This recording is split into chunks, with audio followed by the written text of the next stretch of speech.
안녕하세요. 장대현 독서대학의 장대현 목사입니다. 오늘도 여러분들과 함께 책 쓰기를 주제로 함께 이야기 나누겠습니다. 내가 책을 쓸 때 거쳐야 되는 과정이 있죠. 출판사를 설득하는 것입니다. 나의 원고, 내가 쓴 책의 첫 번째 독자는 출판사의 편집장 그리고 편집인입니다. 그들이 어떤 그 저자의 작가의 원고를 받고 이 책의 원고를 책으로 출간해야 될 만한 당위성을 그들에게 먼저 줘야 되겠죠. 그들이 이 원고를 읽을 때 이것이 책으로 만들어지고 독자들에게 소개되었을 때 그들에게 유의미한 그러한 책이 되겠다라고 하는 그 인상을 주지 않고 어떻게 원고가 책이 되겠습니까? 어떻게 출판사를 설득할 수 있을까요? 그리고 출판사를 설득하기 이전에 나에게도 마찬가지입니다.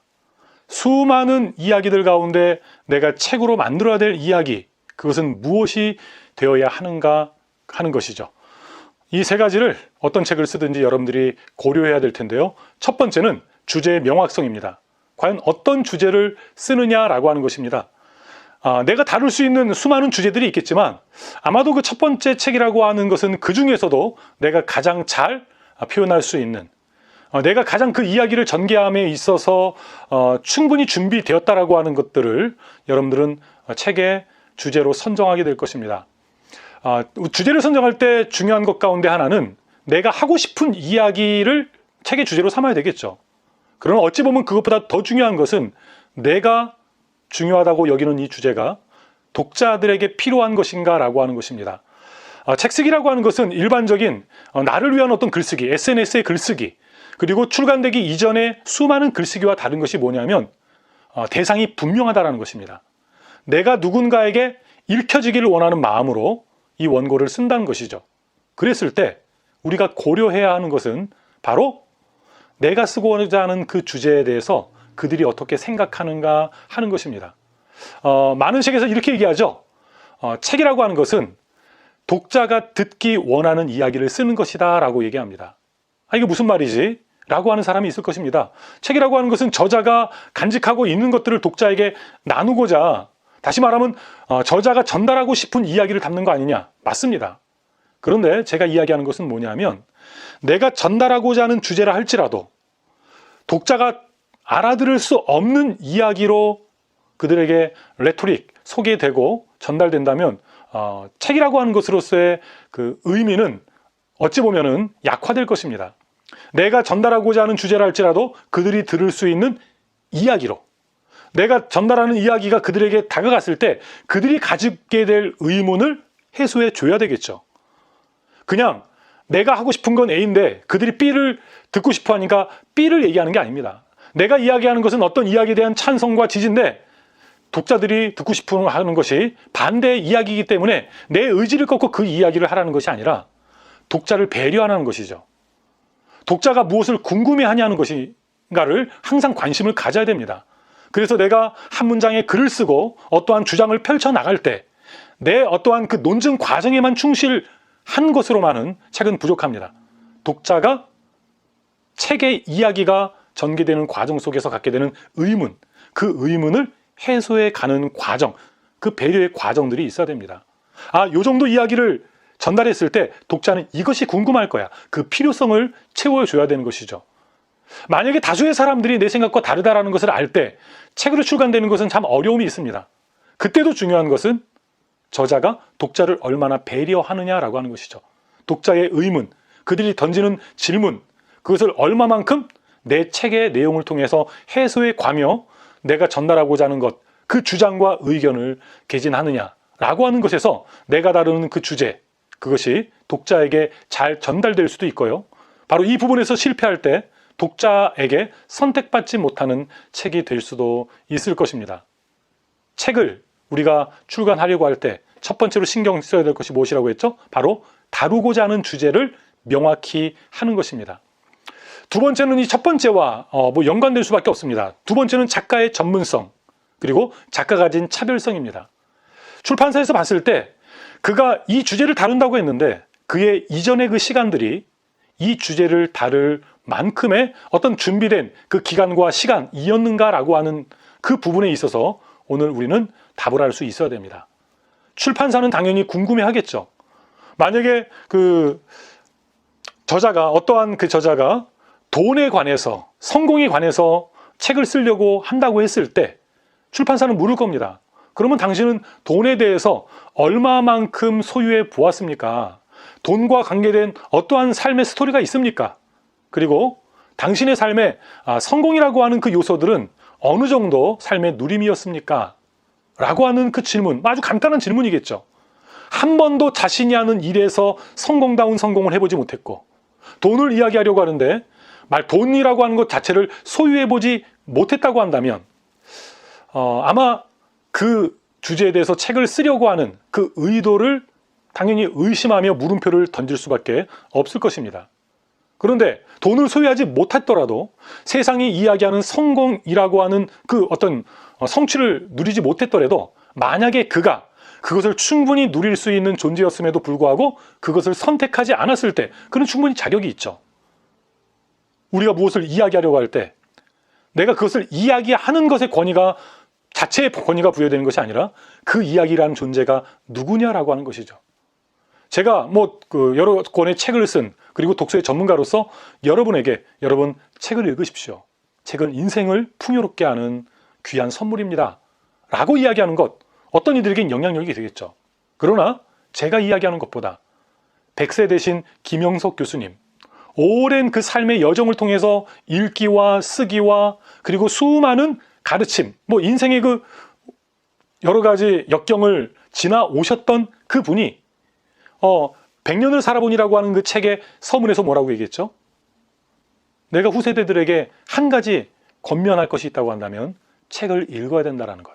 책을 읽지 않는 민족은 결코 흥왕할 수 없다라고 하는 그 부분의 이야기를 자기가 후세대들에게 한 가지 남기고 싶은 메시지로 전달합니다.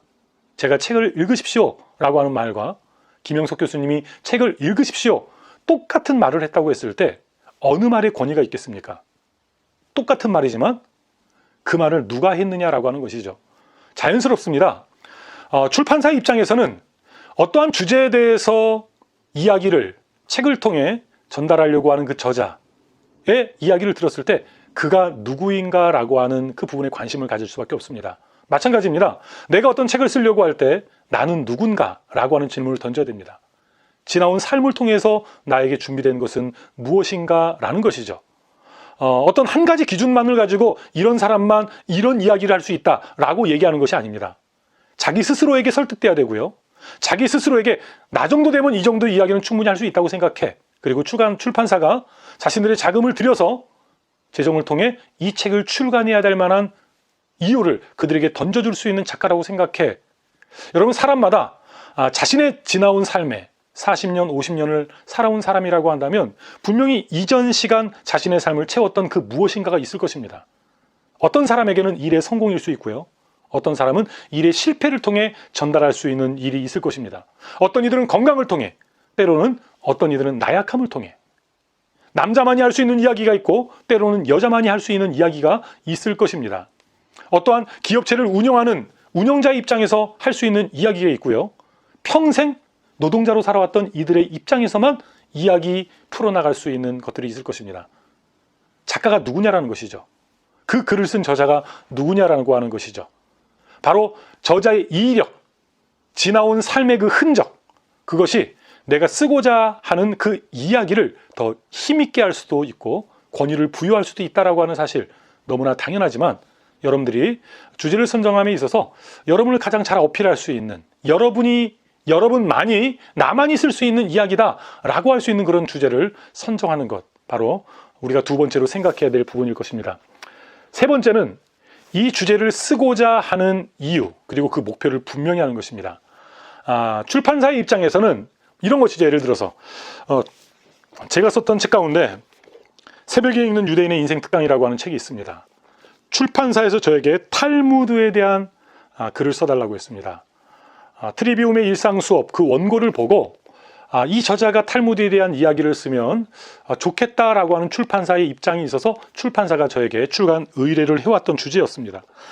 일단은 비즈니스 북스라고 하는 이 출판사는 작가의 입장에서 한 번쯤은 꼭 함께 일해보고 싶은 그런 출판사로 마음에 두고 있었기에 그런 출판사에서 먼저 제안이 온 것은 뭐 기적에 가깝죠. 저 같은 어떠한 그 무명에 가까운 작가에게는 말이죠. 솔직히 탈무드에 대해서 쓰고 싶지는 않았습니다. 탈무드와 관계된 뭐 유대인들에 대해서 몇 년 동안 연구해 왔었기 때문에 탈무드에 대해서 남들보다 많이 알고 있었겠죠. 그런데 저에게 그렇게 매력적인 주제는 아니었습니다. 그런데 일단 쓸 수 있다라고 이야기를 하고 계약서에 며칠 되지 않아 사인을 했습니다. 그리고 이제 사인을 할 때는요, 출간 제안서 자체가 없었죠. 왜냐하면 제가 그들에게 제안한 게 아니라 그들이 저에게 이전 책을 보고 연락해 왔기 때문이죠. 충분히 써낼 수 있다라고 하는 어떤 그 판단이 섰기 때문에 출간 제안서가 없이 계약서에 사인을 했는데요. 계약서에 사인을 하고 이제 사인을 했으니까 제가 이제 이 탈무드를 나만의 어떠한 그 장점을 드러낼 수 있는, 내가 이 탈무드를 주제로 글을 써야 된다면 저에게도 이유와 그 목표가 분명해야 되겠죠. 그리고 출판사에 뭘 줘야 되겠습니까? 수많은 탈무드의 책이 있는데 이 저자만이 풀어나갈 수 있는 그러한 이야기, 그러한 스토리는 무엇이냐라고 하는 것이죠. 우리가 아는 흔히 탈무드 무엇이죠? 그냥 어떤 우화 같은, 어떤 이야기 같은 예화 중심의 어떤 그런 탈무드잖아요. 저는 그런 수많은 탈무드의 어떠한 그 돌무더기 위에 또 하나의 돌을 얹어놓는 그런 입장의 책을 쓰고 싶진 않았습니다. 그래서 그들에게 제안했습니다. 탈무드라고 하는 것이 유대인의 그 토라, 모세오경이죠. 모세오경을 중심으로 우리가 어떻게 하나님의 그 계명, 그 율법, 우리에게 주신 그 명령을 따라 세상을 살아갈 것인가에 대한 의문과 질문과 고민의 과정, 그것을 삶의 여러 가지 예화를 통해서 깨달음을 얻어나가기 위해서 후세대 바로 유대인들이 가장 소중히 여기는 과정입니다. 그런데 이제 유대인들에게 주어진 것이 토라만이 아닙니다. 그들에게는 구약 성경으로서의 타나크가 있습니다. 우리 개신교회에 있어서는 39권이지만 그들에게 있어서는 26권의 타나크라고 하는, 그러니까 이야기는 똑같습니다. 다만 우리에게 상하권으로 나누어져 있는 것을 그들은 뭐 이렇게 한 권으로 친다든가 소선지절을 하나로 묶어서 한 권으로 취급한다든가 라고 하는 형태죠. 제가 지금 26권이라고 했습니까? 아마 24권일 겁니다. 24권. 24권으로 이루어져 있는데요. 제가 토라 그 5권의 모세오경을 통해서만이 아니라 이 24권의 구약 성경 전체를 통해서 탈무드의 방식으로 오늘 우리의 삶에 적용 가능한 그러한 이야기들을 한번 그들의 율법서와 그들의 성경과 그리고 오늘 삶의 이야기를 한번 풀어나가 보도록 하겠습니다 라고 제안서를 쓰고 목차를 잡고 이렇게 출판사에 제가 쓰고자 하는 그 이야기의 전체상을 전달했습니다. 그들이 회의를 하고 약간 걱정 어린 그러한 의견들도 있었다고 합니다. 이런 유형의 탈무드 책은 없었기 때문에. 그런데 저자가 써낸 어떤 그 목차라든가 그리고 샘플 꼭지를 보니 충분히 차별성 있는 이야기들을 써낼 수 있겠다.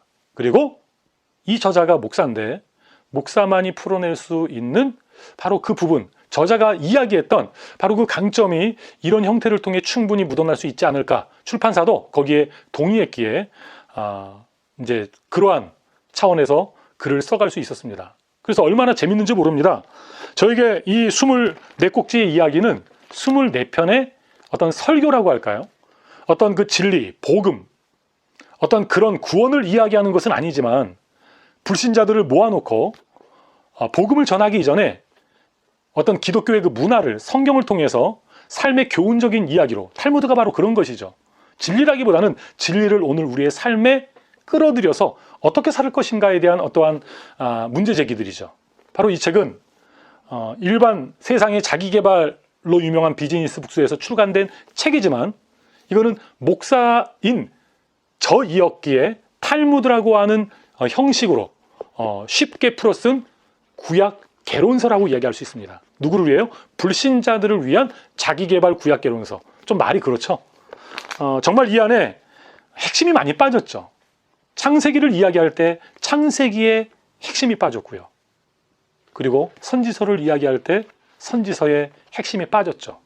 목사로서는 가장 큰 아쉬움이었지만 그래도 독자들에게, 교회를 다니지 않고 예수를 알지 않는 이들에게 성경 이야기를 조금 더 나름 깊이 있게 일반 자기계발서에서 다루고 있는 그런 얄팍감보다는 성경의 이야기를 통해 그들의 삶의 좀 교훈적인 이야기를 나눌 수 있다라고 하는 것만으로도 이 책의 목표는 달성했다라고 할 수 있습니다.